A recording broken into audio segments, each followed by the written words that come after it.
शुक्रवार को रूस के राष्ट्रपति व्लादिमीर पुतिन ईरान के राष्ट्रपति मसूद से मुलाकात करेंगे। दोनों नेताओं की ये मुलाकात तुर्कमेनिस्तान में आयोजित एक कार्यक्रम में इतर होगी। ये मुलाकात ऐसे समय हो रही है जब इजराइल ईरान के बीच तनाव चरम पर है। यही वजह है कि इस मुलाकात की काफी चर्चा भी की जा रही है। गौरतलब है कि एक हफ्ते पहले ही रूस के प्रधानमंत्री ने भी ईरानी राष्ट्रपति पेजेश्कियान और उपराष्ट्रपति रेजा अरेफ से ईरान में मुलाकात की थी। सोवियत संघ के समय में ईरान और रूस एक दूसरे के कट्टर आलोचक थे, लेकिन मौजूदा समय की बदली परिस्थितियों में दोनों देश करीब आ गए हैं। दोनों देशों पर लगे पश्चिमी प्रतिबंधों ने दोनों देशों को करीब लाने में अहम भूमिका भी निभाई है। आपको बता दें कि अमेरिकी प्रतिबंधों के चलते ईरान को एक ऐसे ताकतवर देश की जरूरत है जो उन्हें हथियारों की सप्लाई कर सके। वहीं यूक्रेन युद्ध के चलते अलग थलग पड़े रूस को ईरान के रूप में एक मजबूत सहयोगी मिला है।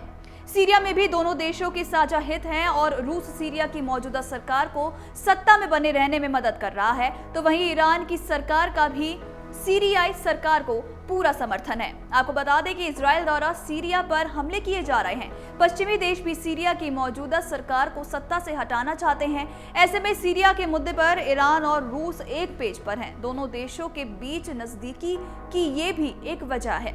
इजराइल और ईरान के बीच तनाव अभी चरम पर है। बीते दिनों ईरान द्वारा इजराइल पर हवाई हमले किए गए थे, जिसके बाद इजराइल ने जवाबी कार्रवाई करने की भी धमकी दी थी।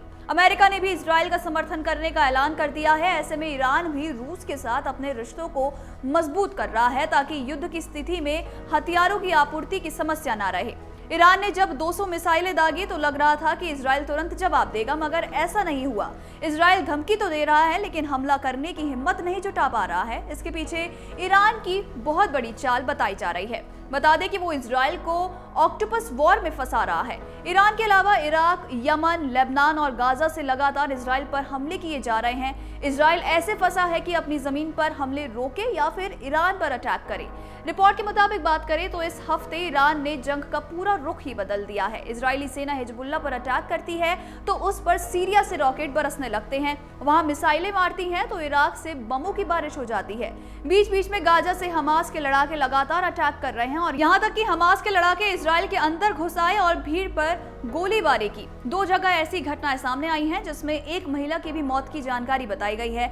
इजराइल की एयर स्ट्राइक और ग्राउंड ऑपरेशन के बावजूद हिजबुल्लाह के हमले रुके नहीं हैं। वो रोजाना 100 से भी ज्यादा मिसाइलों से अटैक कर रहा है। ऐसे में इजराइल को पश्चिम में गाजा, लेबनान में हिजबुल्लाह, यमन में हूतियों, इराक में इराकी मिलिशिया, साथ ही सीरिया में ईरान के समर्थक वाले गुटों का सीधे मुकाबला करना पड़ रहा है। इसके अलावा तेल अवीव, बीरशेबा और हदेरा में इजराइल में हाल ही में हुए आतंकी हमले संघर्ष के 8 मोर्चों की ओर इशारा करते हैं। बता दें कि ईरान इजरायली अरब नागरिकों को कट्टरपंथी बनाकर इजराइल के भीतर भी हमले करने की कोशिश कर रहा है।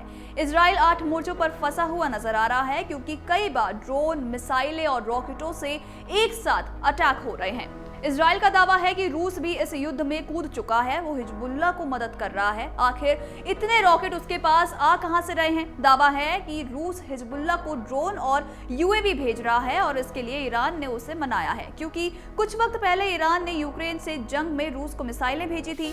ईरान इन हमलों को लगातार प्रचारित भी कर रहा था। आपको बता दें कि ईरान की सरकारी मीडिया ने 9 अक्टूबर को दावा किया कि हिजबुल्लाह इजरायली सैनिकों पर भारी पड़ रहा है। इसी बीच दोनों देशों के नेता एक दूसरे से मुलाकात करेंगे। ऐसे में अब देखना होगा कि आगे युद्ध विराम पर कोई बात बनती है या मामला ऐसे ही चलता रहता है। अगर आप ये वीडियो YouTube पर देख रहे हैं तो हमारे चैनल को सब्सक्राइब कर बेल आइकन दबाएं और Facebook पर देख रहे हैं तो हमारे पेज को लाइक करें। 8 मिलियन प्लस सब्सक्राइबर, आपके इस भरोसे के लिए बहुत धन्यवाद।